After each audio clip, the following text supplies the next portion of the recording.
श्री स्वामी समर्थ। आज आपण बनवणार आहोत ढाबा स्टाईल मसाला भेंडी। ही भेंडी करण्यासाठी आपल्याला घरातलं सर्व साहित्य लागणार आहे। या भेंडीची चव आपल्याला हॉटेल सारखी लागेल। खूप कमी साहित्यात आणि झटकन तयार होणारी ही रेसिपी आहे।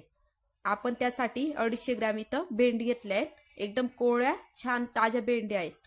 ह्या बी स्वच्छ धुवून घेतल्या आहेत। आता आपण घेऊ याच्यासाठी टोमॅटो प्युरी घेतली, 2 टोमॅटोची प्युरी, 1 मोठा कांदा, कढीपत्ता, कोथिंबीर, दाण्याचा कूट, अद्रक लसूण पेस्ट, चटणी, मोहरी, जिरं, हळद, गरम मसाला आणि धने पावडर एवढं आपण साहित्य घेणार आहोत। आता बघा आपण ही भेंडी आता कट करून घेणार आहोत। एक भेंडी मी छोट्या छोट्या भागात, एका भेंडीचे मी 3 भाग केलेत। छोट्या छोट्या भागात मी भेंडी कट करून घेतली। त्याचं आजूबाजूचं देठ काढून घेतलंय। अशा मी सर्व भेंडी एकसारख्या चिरून घेणार आहेत। याला मी मध्ये कट दिला नाहीये, फक्त बाजूने 3 भाग त्याचे करून घेतले। बघा आपल्या सर्व भेंडी इथं चिरून झाल्या आहेत। मी एकसारखं सर्व भेंडी चिरून घेतल्या आहेत।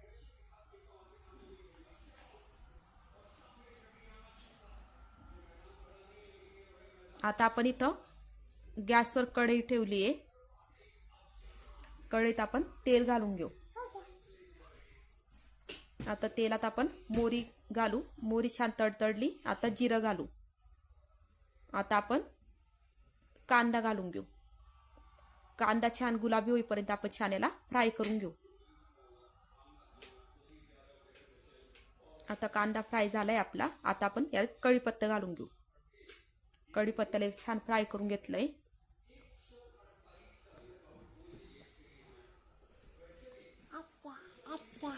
आता आपण याच्यात आपली अद्रक लसूण पेस्ट घातली। अद्रक लसूण पेस्ट घातलीये। छान आता याला परतून घेऊ। हे छान साहित्य छान फ्राय करून घ्यायचं, म्हणजे भाजीला टेस्ट छान येते। मी लसूण थोडा जास्त घेतला होता।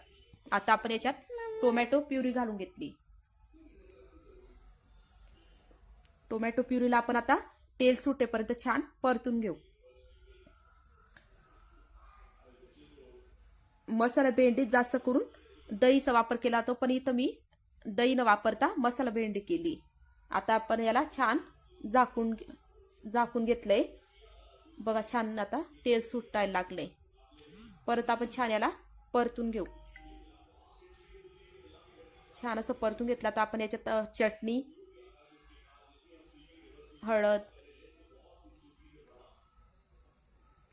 धने पावडर, गरम मसाला, मी गरम मसाला थोडा कमी घेतलाय। थोडा कमी घ्यायचा गरम मसाला, नाही तर भाजीला खूप मसाले चव येते। बघा छान असं सगळं आपण परतून घेतलंय। आता आपण याच्यात आपली कट केली भेंडी घालून घेऊ। कट केलेली भेंडी छान आता आपण इथं याला परतून घेऊ। ही भेंडीची भाजी करायला आपल्याला मोजून 15 मिनिटं लागतात। ताजी भेंडी असते तर ही भाजी लवकर शिजते। बघा छान आपण परतून घेतलंय। आता याच्यावर आपण झाकण ठेवून घेऊ। झाकण ठेवलं तरी ही भाजी आपली चिकट होणार नाही, कारण आपण त्यात टोमॅटो घातलाय। बघा छान आपण ही भाजी परतून घेतलीये।